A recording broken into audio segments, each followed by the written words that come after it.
Hello, this is Paul Reese with the Healing Podcast, and today I have with me Kris. She's a believer, a wife to Spencer for 23 years, a mother of 6, including one child in heaven. She's a speech language pathologist and myofunctional therapist, business owner, health enthusiast, and homesteader, passionate about faith-centered, whole-body living. Excuse me. And she also wrote a book called Battle Cry, Hope and Healing in the Battles of Life. And I've started reading this, and it's deep. Yeah.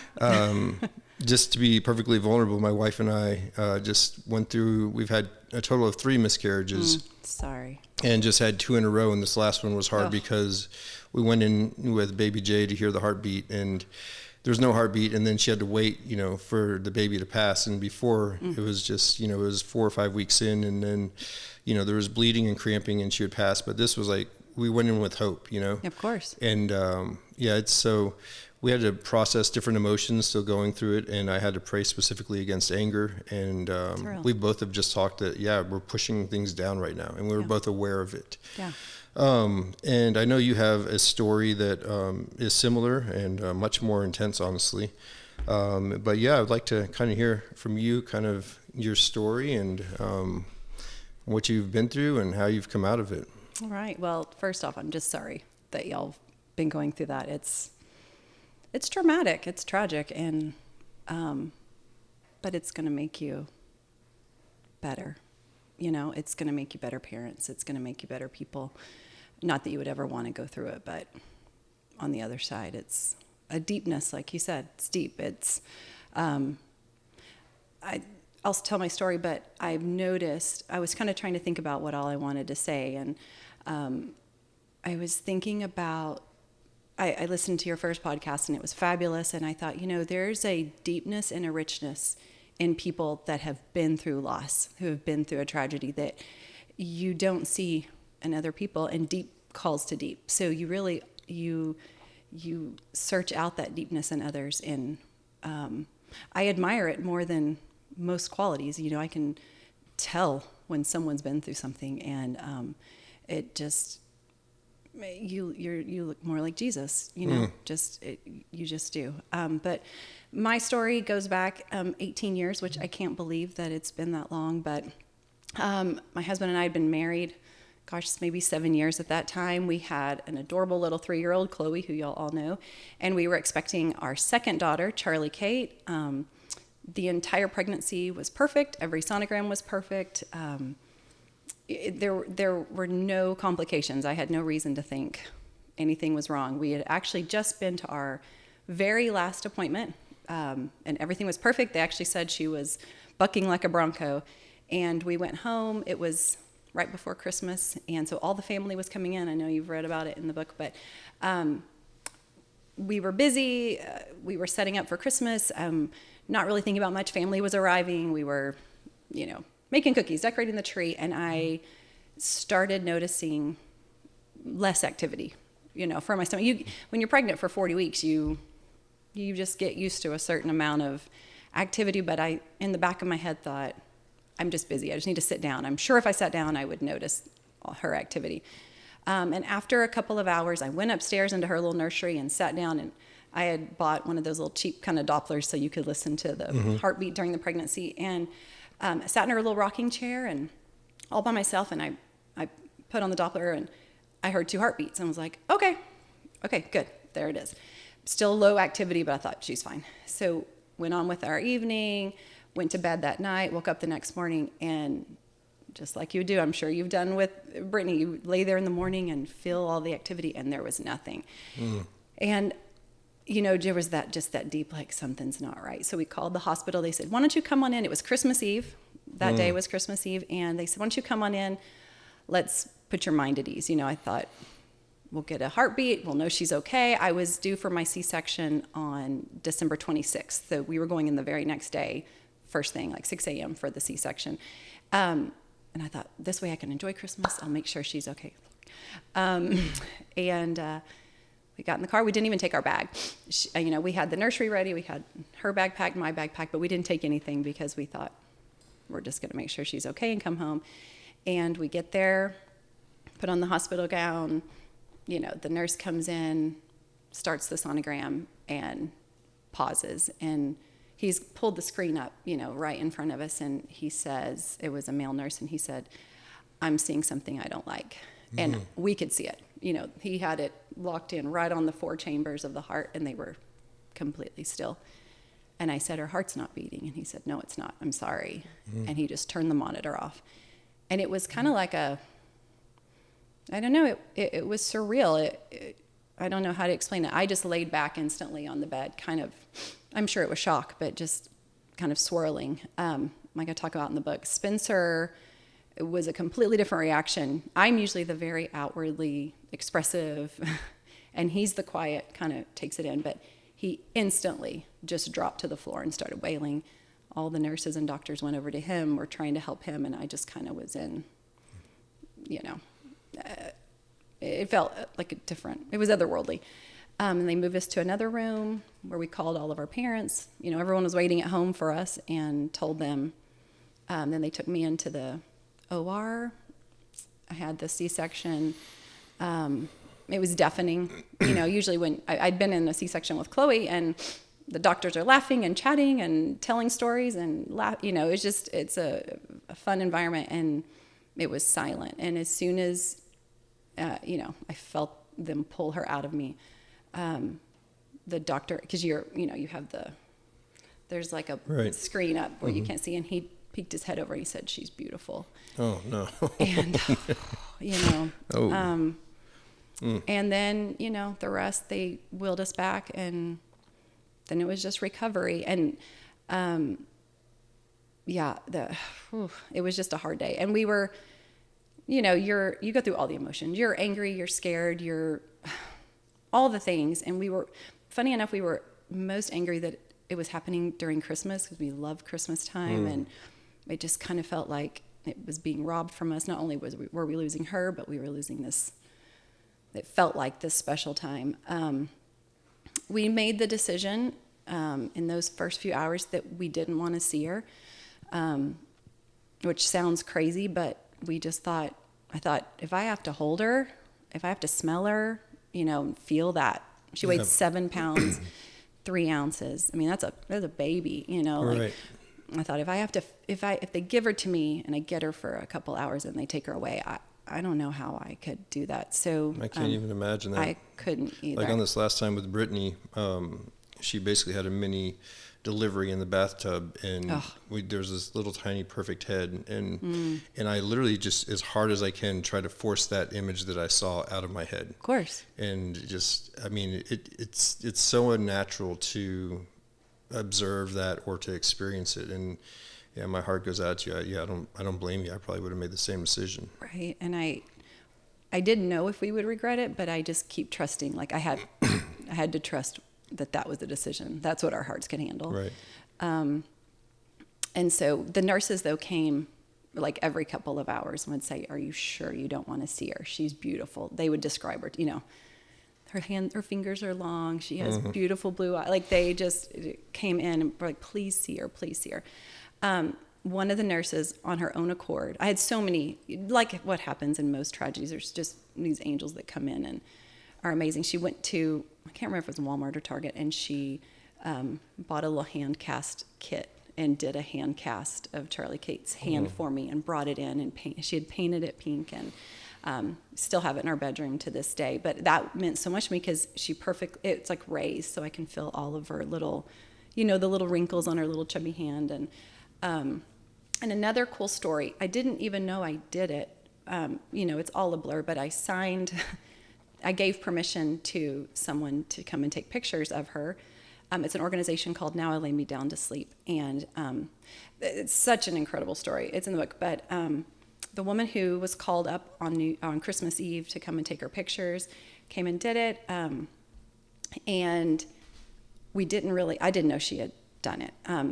And I got a call maybe in January, so maybe a month later, and she introduced herself, Amber, we're dear friends now, and she said, "I took pictures of your baby, and I wanted to know if you'd like to see her." Well, at that point, we had never seen her.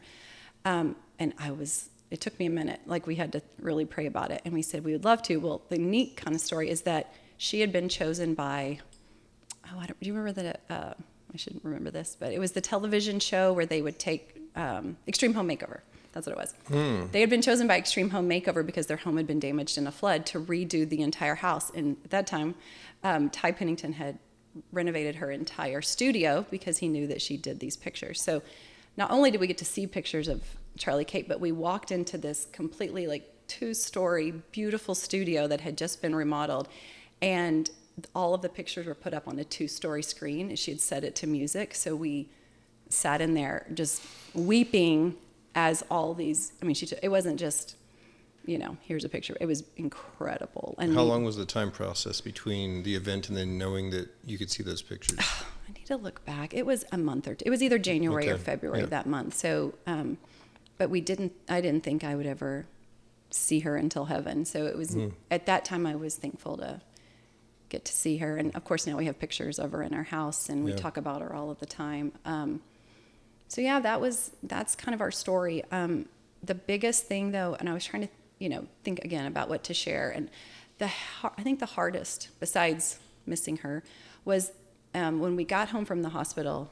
It was the first day home from the hospital, and flowers are arriving and food and all the things. And I was sitting in our dining room, and the heaviness that hit me was that I was going to have to miss her my whole life. Like, I wasn't expecting that kind of heaviness, but that's what I remember, like it just being suffocating. I thought, I'm so young, and I think I was 28 at that time. I thought, this is a long time to miss someone. Like, your whole life I have to miss her. And of course, it gets easier over time, right? Like any loss. In some years, this is good for people. I hope that it helps people who do suffer, well, any kind of loss, but especially a child. Different years hit you differently. The first year was hard. The second year wasn't. But then, not hard. Not that it wasn't hard. It wasn't as hard. But then randomly, year 7 would hit me like a ton of bricks on, her birthday. Christmas, it being Christmas Eve was hard too. Yeah, that's a constant reminder. It's a constant reminder. But God had me the whole time. Something I connected with that Zach said in the first podcast was right when it happened, I had such an overwhelming peace. Like, it was an instantly was like, we're going to be okay. I'm going to be okay. I still have Spencer. I still have Chloe. We're going to be okay. And it was a real, felt like I was being carried, completely carried. And that faded. I got home, and the reality of it hit, when everything quiets down and everybody goes home, and you're left with an empty nursery, you're left with an empty car seat in your car, you're left with a diaper bag you have to unpack, you're left with, your milk still comes in. Your body thinks you've delivered a full-term baby. So, I said my low point, my nurse was a male, and he was wonderful. He even came to her funeral, he stayed connected with us. But, C-section, so I'm stapled, and he's in the bathroom with me, and you've been with a wife who's delivered a baby, so you're in all the garb, and he's binding my breast, because he's we gotta make this milk stop. And it doesn't stop. It doesn't. Back in the day, they gave them things to make it stop. They don't do that now. And so I had milk up to my collarbone. I couldn't put my arms down. It just keeps coming.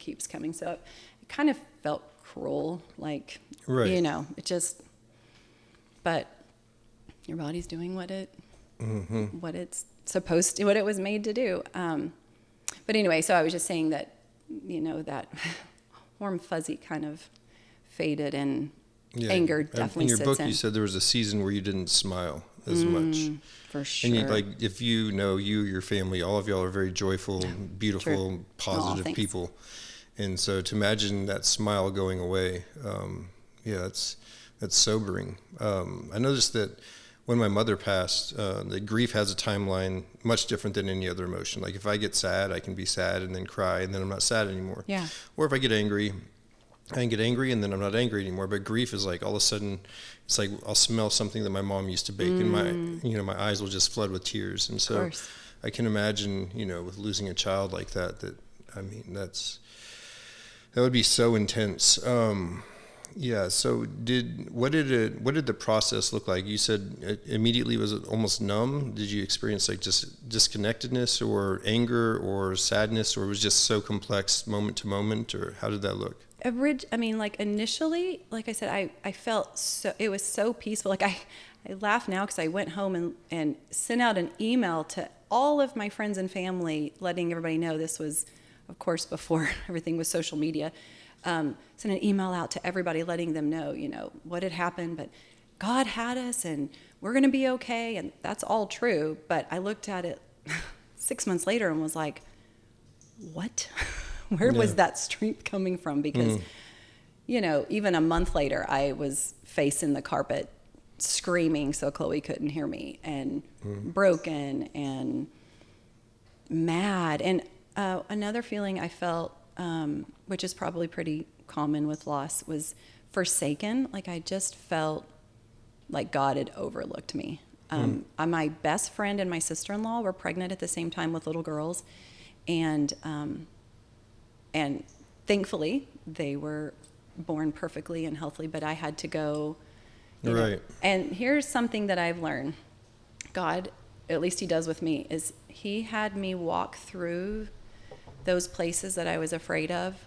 And I had to stare at them and come, I guess, to a place of healing. I remember pulling up into the hospital parking lot where we had pulled into, just several months before, and my best friend delivered her baby, and they had put her in the same room with her new baby that we were in with Charlie K. And right when I walked in, I was like, I see you, Lord. I see you. I know what you're doing. And okay, I'm going to be okay. Okay, I'm going to be okay. But still, you kind of feel forsaken. Like, why do they get to keep theirs? Why do I not to keep mine? Yeah, Brittany said the other day she was in Costco, this like 3 or 4 days ago, and she said that it was just full of pregnant women and little babies, and she said she just started weeping, of course, like in the middle of the aisle. And so, yeah, and that's I have no idea what it feels like to be a woman, but I can't imagine being connected and growing a human inside of you and then losing it. Like as a male, I have my own experience with grief or with anger or lack of understanding or questioning God or trusting in God simultaneously to questioning God, like reading Job, reading Psalms, like reading Proverbs, just things that can comfort and soothe. But it's that connection of growing a child and then to lose it is one of the parts of your book that really spoke to me is when you're talking about your helmet of salvation, basically the full armor of God. Yeah. And how you had to battle thoughts. And if there's someone out there who has recently had a miscarriage and they're saying, well, did I do this or did I do that, or whatever the negative vortex of thoughts can create, like how would you encourage them in that? Oh, well, I would say feel all the feelings, right? First, just any feeling you're feeling, it's validated. Whether, you feel like it's your fault or you feel like you have grief, regret, or whatever that feeling is, feel it, but just take it to the Lord and let him take it from you, because it's a hard place to be. I felt like I had let Spencer down. I told him that, which of course he was like any husband, like, you're crazy. No, of course not. But I did. I felt, it's at one point I remember feeling kind of ashamed, embarrassed that I wasn't able to protect her. The person that was put in charge on earth to get her here safely, I couldn't get her here safely. And while that seems crazy to think, it wasn't your fault, she died in utero, like, those are still real feelings I felt that I felt. And I felt devastated that I wasn't able to give Chloe the sister that I'd been promising her for almost a year. And so I would say feel the feelings. Make sure you're talking to others. It's very easy. I'm outgoing, but I kind of turn inward when I'm going through hard things. And so it's very easy to turn inward, but, find a confidant, find somebody that you can share this with. Would you suggest a therapist? I strongly encourage therapy, always. I never really considered it before. I never had, I was young. I didn't have thought about it until this, and then I knew we both needed it. Spencer and I both. He definitely, once we got home from the hospital, he said his whole intention was just making sure I was okay. And so the hard thing about men, and this is good for all men to hear if you've gone, especially if your wife has lost a baby, is that you matter too, and your loss matters too, and it's important that you are speaking to other people about it, because most of the attention does go to mom, right? And most women are talking about it. So women just talk about things. So we're talking to our friends, we're talking to other women. You know, I had several women that came and visited me that had lost babies, and Spencer didn't have that. You know, men aren't really talking about their wives' miscarriages. They're not talking about their wives' stillborn babies. So that was hard for Spencer. You know, he said many times, like, no one's really asking me how I'm doing. They're asking how you're doing, which he was glad for, but it's important that men are getting help and they're going to counseling too, because it's a loss too, and you're the provider and the protector. And like Spencer, he kept saying, I don't know what to do for you. I don't know how to help you. Like, you know. Yeah, this is the first time in our marriage where both Brittany and I, we're good at communicating if something comes up, and we're both just like, we're pushing it down. Yeah. We're not feeling it. You know, I like literally in the last 2 or 3 weeks since it happened, I've been going outside on like sand. I'm like, I'm going to go sand for 4 hours, or I'm going to go dig a ditch, or I'm going to go like chop down some wood, even though we don't need wood. Like just anything, just to engage in like a mindless activity that's like channeling something into it. So that's fair. And it comes over time. You know, there, again, like you said, there's no timeline on grief. It might take you a couple months before it comes pouring out, and before you know it, here it is. We had, Spencer and I still talk about it. It wasn't until, you know, he cried.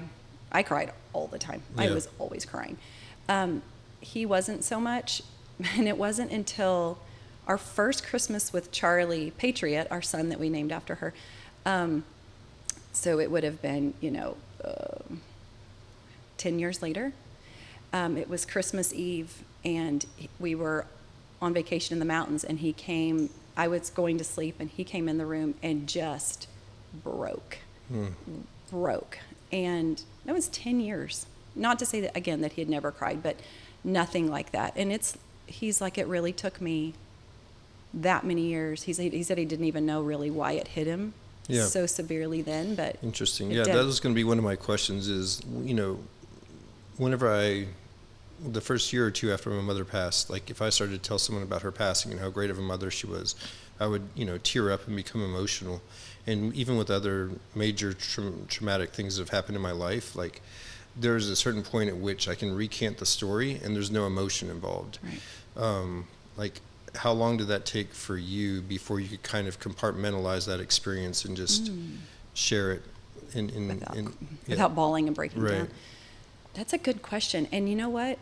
I don't know if I remember exactly like when it was easy enough to talk about, but I do know that I still will break down. Sometimes since I've talked about how sometimes it feels like it was somebody else's life. Like we'll look back at pictures of that time. It doesn't feel real. It doesn't feel real. And I'm like, I can't believe that was us. We were babies, and I can't believe we went through that. And it feels like we're telling somebody else's story. And then there's other times that I'll sit and talk to someone and tell the story of her, and we'll weep. And it's, again, been 18 years. So I think it depends on the person. It depends on, I cried when I found out about Brittany. Like you just don't want anyone to have to go through it. Like if I hear about it, I think, I've said it before, I think I put it in the book, I wish that I could have been the last one that had to go through it. Like I wish that I didn't ever have to hear again that somebody lost a baby. Something else that I think is important for women, men to know about is that I had one of my holistic doctors tell me, because I told her, I said, I had noticed over the years as I had more children that I would be out places and would count them, make sure they were all there, and I would have an instant panic, like I was missing, that feeling when you can't find your baby.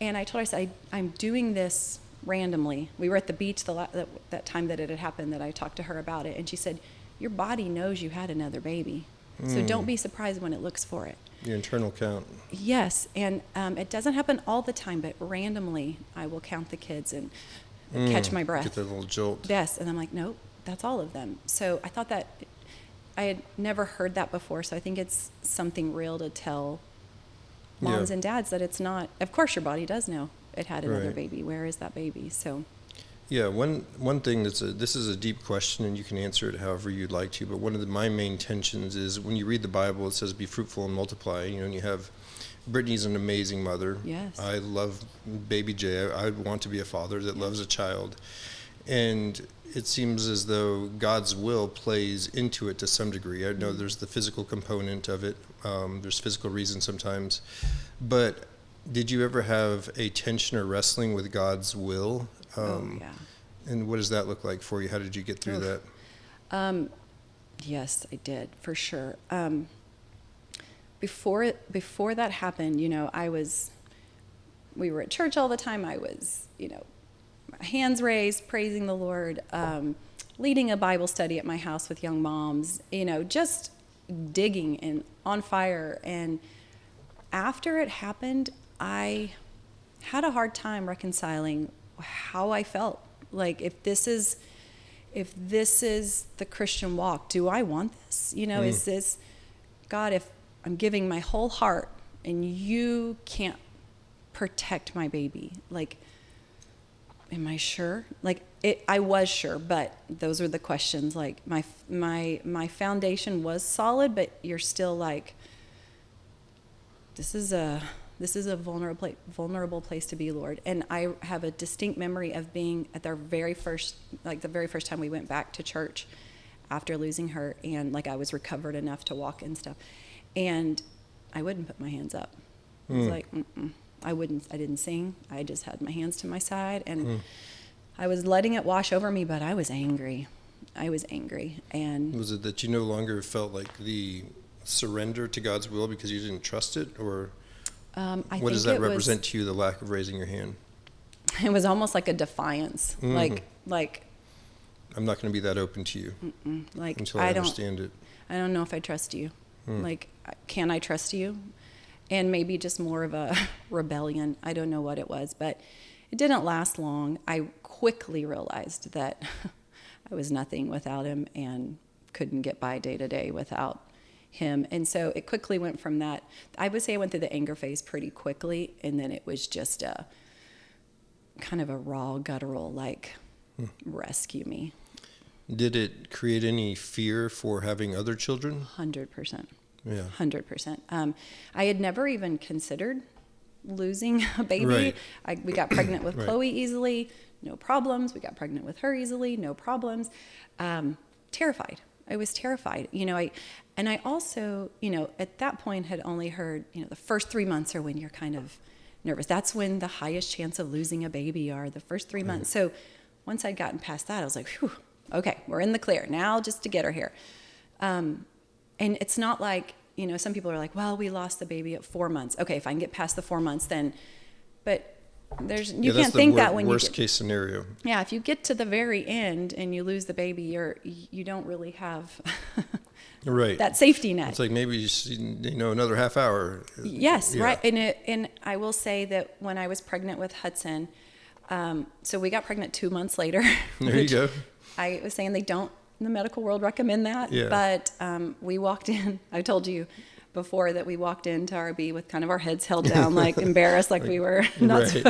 Right. We're sorry, and Right. and he's a believer and was amazing. He was like, Yeah. tears in his eyes, said, "I'm just so glad y'all are here." And he was real sweet. He said, "I'm going to give y'all a backdoor pass. You stop in anytime, no appointment needed. Come in through the back door. We'll do a sonogram, make sure your baby's okay, just to give you peace of mind." Yeah. And I did that a lot. Just Right. needed that peace of mind.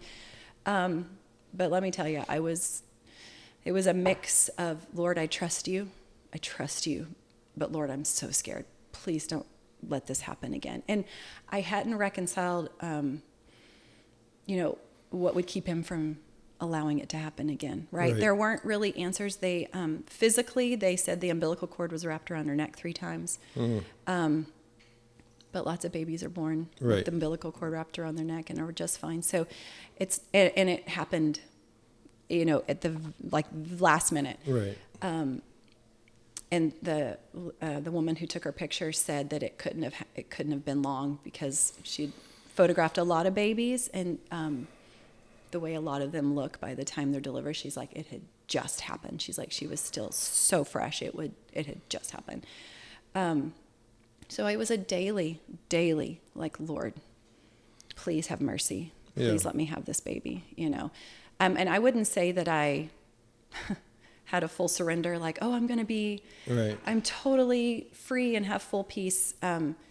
In fact, we got to 36 weeks. And I want to say we got to like 23 weeks. And the doctor said, okay, the chance of of her being able to survive outside the womb. You know how they tell you, just like, you could survive outside the womb. At this point, Spencer's like, can we take her? Yeah. Can we get her out? Do it now.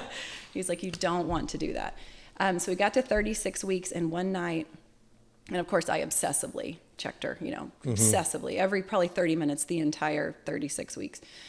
She kicked, you know, constantly. I'm surprised she didn't come out with like bruises for me, like constantly poking on her. We got to 36 weeks, and one night she was just doing these weird, something unusual, and I was like, nope, not even messing around. So we went right to the hospital. They hooked me up to a monitor, and she was perfectly fine. And my doctor came in and he said, do you want to take her? Like, but she'd be fine at 36 weeks. And I was, yeah. So my faith had kind of dwindled a little. It had dwindled, and I was emotionally exhausted. And so they did an amniocentesis where they put the big needle into your stomach through to her to check the amniotic fluid to make sure that her lungs were ready. And we waited all day for the results, and he came in and said, she's good. Do you want to go get her? And I was like, yes. And I tell people the longest walk was because hooked up to the monitor, I felt safe. Like they knew I could. I laid there and just watched her heartbeat. Imagine. I watched her heartbeat. Boom. Like she was okay. She's okay. She's okay.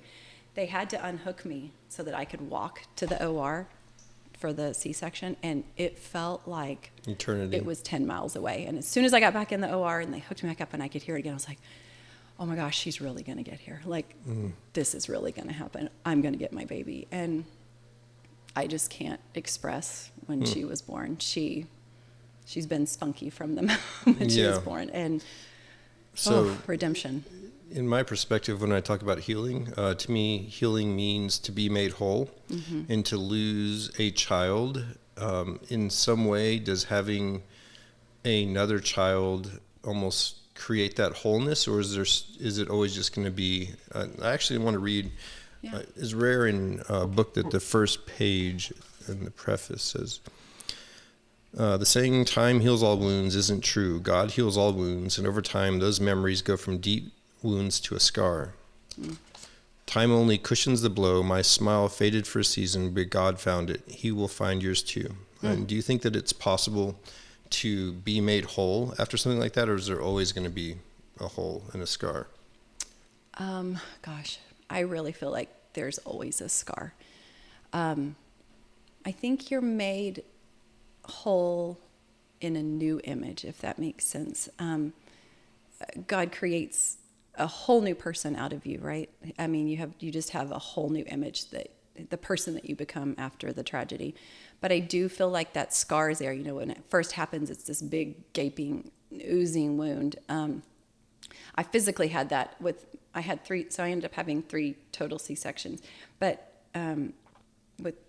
with Charlie Cates, you know, you have the staples, and for whatever reason, it got infected and opened up, and I really did have this big oozing wound that I had to keep going in and checking, and you know, then they have to remove the staples. It's a whole thing, and I just kind of felt like, oh, are you kidding, Lord? Like, was the loss not enough? Now I'm dealing with this wound, but that's similar to Zach's story. It in some is. Way. I it's thought interesting that the parallel. Too. You just feel like, is enough enough? Like, when is the suffering enough? But, you know, in the beginning it does. It feels so raw, like anybody could just touch it, just mention her name, it stings like, you know, when air hits a wound. But over time, it heals, and you're able to touch it, and you're able to talk about it, and you're able to bump up against things, and it doesn't bother you anymore. But the scar's still there. You know, I still have my C-section scar. It's still a reminder, but yeah, time softens it. Time softens you. Time teaches you, but I wouldn't say it heals completely. God heals completely, but again, something else that Zach said that resonated with me too is you kind of don't want to go back to the person you were before. You just, I don't know exactly how he said it, but it's how I felt. You know, I've had many people say, if you could go back and change it, if you could go back and go in 2 days earlier and have the C-section and get her, would you do it? And I think to myself, well, I mean, of course I would love to have her, right. but I wouldn't have had Hudson because we wouldn't have been pregnant 8 weeks later. And I definitely wouldn't be the person I am. I definitely wouldn't be the mother I am so much. I was telling you this before earlier, that so much just doesn't matter. We sweat so much small stuff, and we, at least for me, you know, you have your first baby, and I was to prove to everybody that I'm the best mom there ever was. I'm gonna prove to myself that I'm the best mom there ever was. And you're trying to jump through all these hoops and do all these things. And then I, you know, after a loss, and then I was handed Hudson, and I thought, I don't care. I don't care what the world needs from me.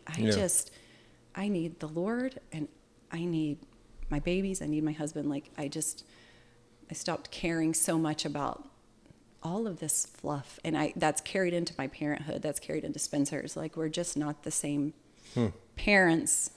We haven't been the same parents ever since, you know? It's interesting. I think I shared this with you, but Steve Barber, his wife Michelle, passed about a little over a month ago, I believe. You know, whenever we were praying with the baby in Brittany's belly, and baby Jay would pray with us, and Jesus, you know, be with the baby, we love the baby, and praying. And so we had to tell baby Jay that, and Brittany said, are the babies in heaven with Michelle? And baby Jay goes, that must be so great. Oh. I was like, out of the mouth. I was like, out of the mouth. Oh, it's like, and so the follow-up question to that is that, you know, with belief as a Christian that we're going to see our child in heaven, is that like a bittersweet kind of thought in some way? Like, you don't get to experience them, but they're guaranteed in heaven. Oh, it has been an anchor, I think, for me. Like, from that day, I thought, I get to see her again. Like, it's a long way off, but I get to see her. And I've had visions of, you know, Jesus walking up with her to me. And, wow. And I, you know. That must be, wow, intense. Wow, right? Like, to think, you know, I hope I get to live into my 90s, 100s, but to think that she's there waiting all this time and that I still get her, like, after all this time. You know, it was just it's been such an anchor. When both of my grandmothers have passed since we lost Charlie Kate, and I got to look both of them in the eye, you know, there at the very end, and I said, when you get there, will you tell her that I can't wait to meet her? You know, wow. And of course they miss her and love her too, and they're like, of course, and I'm like, ooh, like, lucky you. Yeah. You're about to get to see her. So, you know, it's something that I'm like, we talk about it at home. I'm like, I get to see Jesus and I get to see Charlie Kate. Like, that's again, a lifetime's a long time to wait for someone, but ooh, that reunion, it's gonna be. I've always kind of wondered. So this good. Is a random thought, but like if Brittany, like the baby was small, it's probably like that big. Yeah. Is our baby gonna be that big in heaven? I was like, my brain does weird things sometimes. I was like, is this a little tiny baby going to run up? So in my mind, like, you know, your spirit is what's in heaven, right? So her spirit, his spirit, but we're giving you so bodies. Big. We're giving you bodies, you know. So it's going to be that amazing spirit that was already planned, but in the body. I mean, that's how I see it. Like, it's that. It is crazy though what your mind. Yeah, that's what I kind of wanted to touch on, because honestly, like, I used to be a fireman, and firemen and police officers, they develop a really warped sense of humor because you're around death all the time. And it's the mind, when you experience death, it kind of becomes slightly warped in order to like understand and process and like compartmentalize it all. Yeah, and you do develop, you know, kind of a sense of humor to get through it all, and you develop whatever you need. Spencer and I still talk about how it was kind of became a joke. We would just daily, by the minute, by the hour, you okay? Yeah. You okay? Yep. And we wouldn't even stop and talk about it, but it was just that we'd pass. You okay? Yep. You okay? Like, and it was just a day-to-day constant check-in, like, whew. And sometimes we weren't okay, but you do the best you can, and you're just you. And here's something too that I want to tell. It's really important for me to share. Right after we lost her, I was reading a book written from the perspective of a woman who lost a young sister. So I want to say the sister was like 3 or 4 when she lost her, and the author of the book was maybe 5 or 6. And she talked about how the day the sister died, she lost her mom too. Not physically, but her mom crawled into bed and stayed there the rest of her life. And she said when her mom died, there was a mom shaped, the shape of mom in the bed. And she said it just wasn't fair that she lost her mom the same day she lost her sister. And I remember that day in my room reading it and thinking, okay, Chloe's not going to lose a mom too. Like I'm going to deal with this healthy and make sure that while, we talk about her all the time, we can talk about Jesus, we can talk about Charlie Kate, we can talk about heaven. I want it to be a normal thing in our house. I don't want her to see me, that's deep. Lay down and not get up from this. Yeah, and I've shared my story and honestly yours with some people as I'm doing this podcast, and several people have confided in me, and one of the situations was that they'd had so many miscarriages in a row that it affected the woman's desire to be intimate because she was scared of the pain of having another, like the potentiality of having another child. Of course. It was, in her mind, safer to not engage and be intimate with her husband to avoid the possibility of the pain. What would you encourage someone in that position?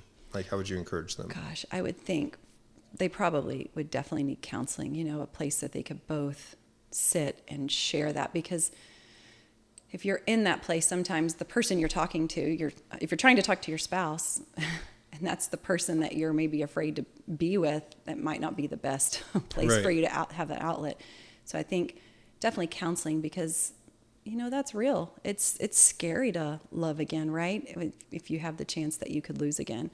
But man, what you could be missing out on, right? Like we talk all the time about how I'm so thankful that we weren't so afraid of loss again that we didn't try for more children. And I say, if you know me well, you know that my favorite attribute of God is redemption. And we don't always know what that redemption is going to look like, and it's probably not going to look like what we want. And if we can make a list of like, okay, God, this is how you can make here's this a up checklist to me. That was really awful, God. Right. So here's my wish list. But He is such a redeeming God, and if you'll trust Him, if you'll put your hope back in Him, however long that takes, whatever that healing looks like, He's going to redeem your story. He just does. We went on to have 4 more children. I didn't have any more issues. I didn't lose any more babies. In fact, talking about how God stretches you in these seasons, after we had Hudson, about a year later, I ended up in a full-blown autoimmune crisis. My health crashed. I talk about that in there too. I was sick. So it's very important if you're walking this road to make sure, if you're walking the road of loss, to make sure that you are dealing with emotions, because not saying that everyone will deal with autoimmune or any kind of other health issue, but man, those emotions, they get stuffed and they go places, and they don't always, they don't do the best work to your body. They manifest. They manifest. And I, 1 year later was a very, very sick person. I was very sick. And in order to avoid that manifestation, what would have been a healthier approach that prior year? Would it be exercise, more prayer, more confiding in people? Just like, what would it look like? For me, I was a chronic people pleaser. Took me years, decades probably, to see that and get healed from that. But even in that first year after that tragedy, I was still pleasing people. I was still oh, I don't want to tell anyone how I'm feeling. That's, I'm going to put on this smile, and I'm going to, I don't want anybody else to have to feel what I'm feeling. I don't want to make anybody else feel bad. Or, I was just still, I look back, and the things I was doing to please family and friends just was ridiculous. And I had done it my whole life and had carried on. And it made me physically sick because I was stuffing all of my own needs down to make everybody else happy. And so what I wish I had done is told the people that were hurting my feelings, you're hurting my feelings, the people that I felt neglected by. I wish I had been confrontational and said, you're hurting my feelings, you're neglecting me, you're doing this. And not just me, but a lot of it was just my own thing. I should have, I should have handled it better, but I didn't really have the skills, so maybe I did go to counseling, but not until I was sick. So maybe counseling right away, but just also letting that people pleasing go and just God pleasing and seeing what he wanted me to do. And of course, we don't know until we've been through it. Again, I was young, and hindsight's always 20/20. You look back and think, wow.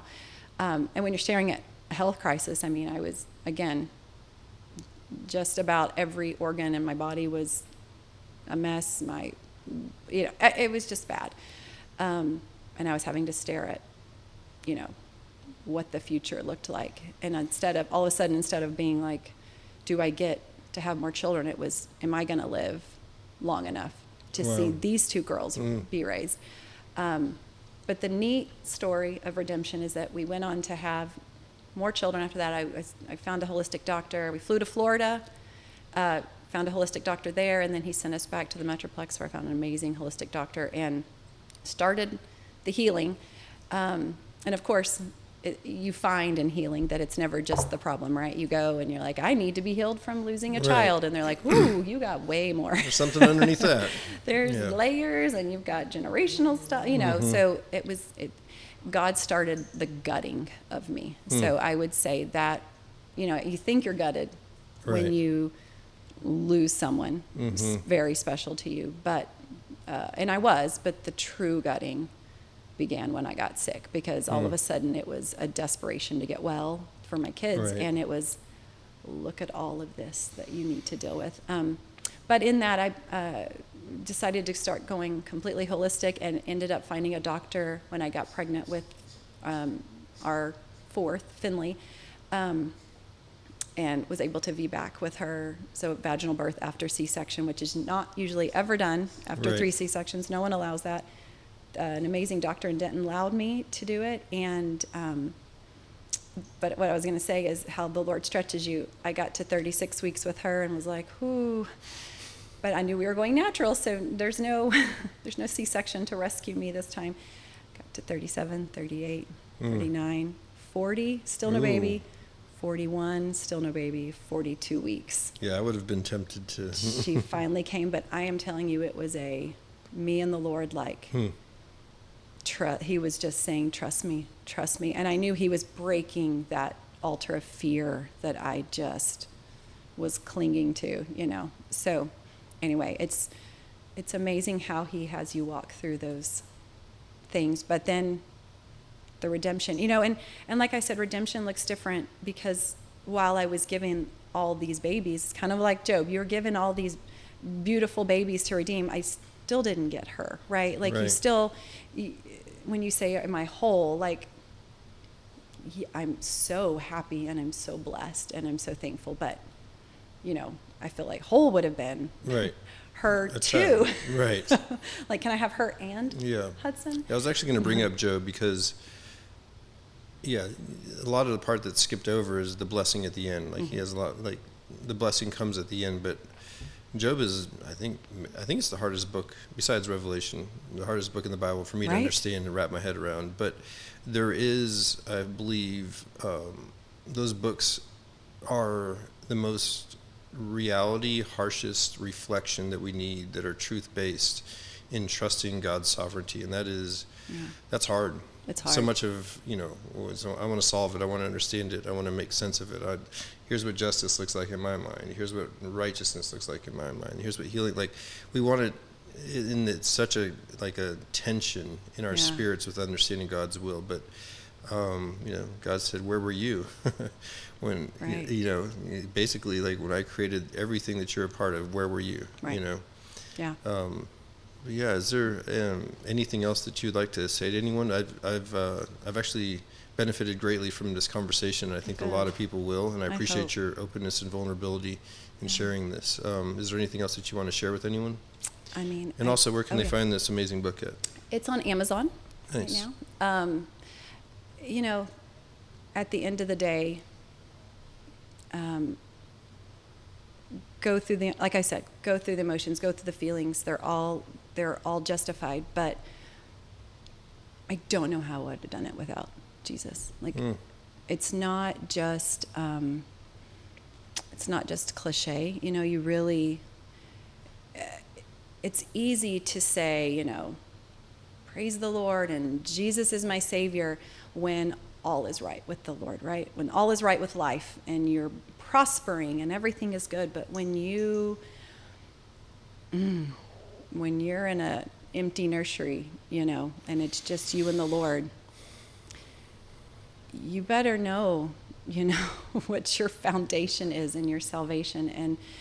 And I'm just so thankful that I had him. I'm thankful I knew him before so that I could, come crawling back when I need, come crawling back in that time. And I repented later. I'm sorry that I didn't have my hands up. And you know what? He's such a comforting father. Just like your own child, if they said, I'm sorry that I didn't embrace you when I was angry with you. You understand why. And I just I've never felt like a condemnation. It was always just more of a, I'm sorry that happened. Just a deep comfort, never I can't believe you were angry with me, but more of a, of course you are, and I'm here. I'm here for you. I'm going to walk you through it. So it's, it's find people you can share your emotions with. Journaling. I did a lot of journaling. If for nothing else, to go back and just see how far you've come. I've had some people tell me that they don't want to write because they don't want to remember. Right. They don't want to put it down on paper. And so that's up to you, whatever healing looks like to you. But just like you talked about chopping wood, find a project, plant a tree. We planted 4 trees for her in our house in Keller. And, we were only there for 4 more years before we moved out here, but we drive by it randomly, and those trees tower our 2-story house now. They just form a wall. And when we drive by, I'm like, oh, there's our Charlie trees. So, plant a tree, plant something that you can watch grow year after year. Do the things that will help you remember. Some people, I didn't want to make a shrine to her, but I didn't want to pretend like she wasn't there. Yeah. I didn't want it to pretend like it never happened, because it's hard, as you know. It kind of feels like, were they really here? Did that really happen? And are they going to be forgotten?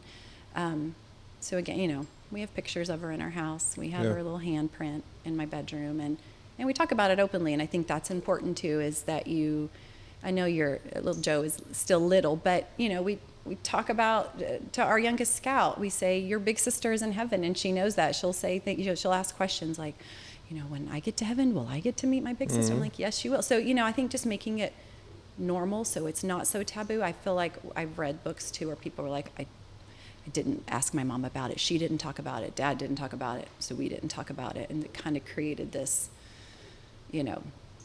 feeling of that's off limits. And I think if it's just casual and normal, and you answer the hard questions, because the hard questions come. And I've told my kids many times, I don't know. Yeah. I don't know why it happened. I wish I knew. That's one of the most powerful questions or answers you can give is, I don't know. I don't know. Yeah. And I think, as you know, the older you get, the wiser you get, the deeper you get, I didn't really know. the more you realize, right. The more you know, the less you know, right? Yeah.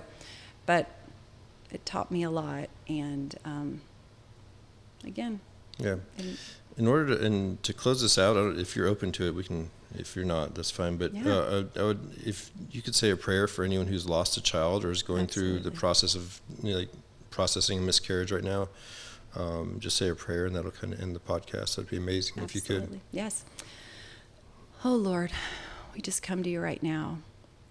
And I ask that if anyone is listening right now that has experienced a miscarriage, has experienced a stillbirth, or is experiencing it right now, Lord, I ask that you would just wrap them in your arms. Lord, I ask that you would let them just fall back into your chest and feel the safety of your arms and your embrace. Lord, let them know that they are going to be okay. I speak to you now and say that you are going to be okay. Lord, I ask that you would heal their heart, heal their spouse's heart, their children's heart, their family's hearts. Lord, I ask that you would create in them a richness that could only come from a walk with you. Create in them a deepness that only comes from suffering. Lord, let them never be the same. Let them never be the same. Lord, I thank you for your healing. And I thank you that you're going to redeem their story, that you're going to make beauty from ashes, that the sun will shine on them again. It will turn its face on them again. I thank you that they will be able to shout your glory. They will be able to speak out their testimony through this. Let the blood of the Lord and the word of their testimony bring more people to Christ. But Lord, I just thank you for being with them. I thank you for being with me, with Paul, with Brittany, as we've experienced loss, as we've experienced and shared in your suffering. And we thank you that you have never left us or forsaken us, even when we feel like you have. We thank you that the truth is that you never left our side. In your name we pray. Amen. Amen. Thank you. Thank you. Thanks for having me. Yeah, thank you very much. That was good.